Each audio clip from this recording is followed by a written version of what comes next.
So when you see homes on the market, do you ever wonder why some homes sell right away and other homes sit on the market for a long period of time before they sell, if they sell? Give me a couple of minutes. Let me break it down, see if we can figure this out.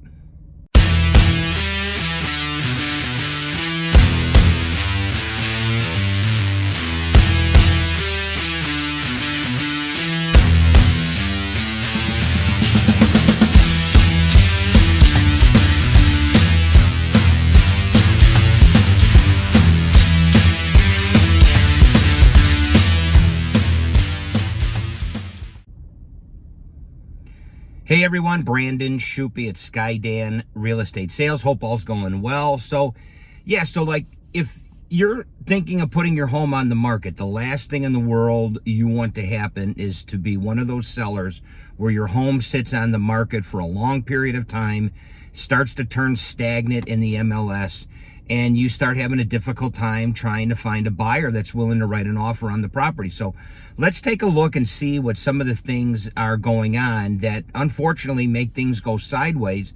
And then let's take a look and see what happens in order for your sale to be successful.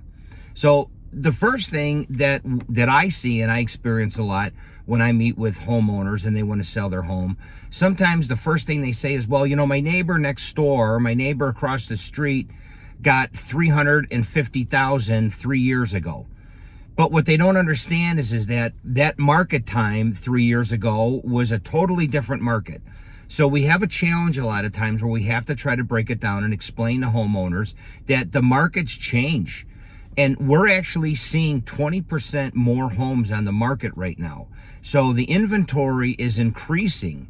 And so when that happens, you start to become more competitive with other homes that are on the market. And unfortunately, sometimes in that case, it starts to turn into a buyer's market. And because of the fact that the interest rates are going down somewhat, and they're also saying that rates might still go down again here before the end of the year, sometimes buyers are sitting on the sidelines waiting for these rates to go down. So a lot of things that are going on also is that sellers are looking at outdated ways of marketing and putting their homes on the market. So I'm going to give you probably 6 of the biggest reasons why I believe homes stay on the market for a longer period of time and without getting a contract. So a lot of times the home is priced too high. And that's, in my opinion, is the number one reason why most homes don't sell right away. They also they skip on some of the repairs that should have been done on the house, and they neglected to do these repairs at the time when it was time to put their home on the market. They didn't stage the house very well. Sometimes the home looks too cluttered. I always suggest taking pictures off the walls. And buyers will walk through your home and you find that they're spending more time looking at the pictures on the walls than they are looking at the actual house. Sellers won't negotiate with buyers, and that's something that you have to look into. Sellers think that they're too strong on their price. They're not willing to negotiate. They want to sell the house as is, and we're not willing to negotiate with the buyers. That's really a wrong approach. You've got to have an open mind and be willing to negotiate with the buyers. Limited availability on showings. I've seen a lot of this, and some people might get offended by this. Last year I was out showing houses on a Saturday, and I had 8 homes to schedule to show houses to a prospective buyer that I had. When I called these 8 listings to schedule a showing, 4 of them declined a showing on a Saturday afternoon. And you know why? Because their kids were taking naps at that time. You're selling your house, and on Saturdays are big days to be selling your homes.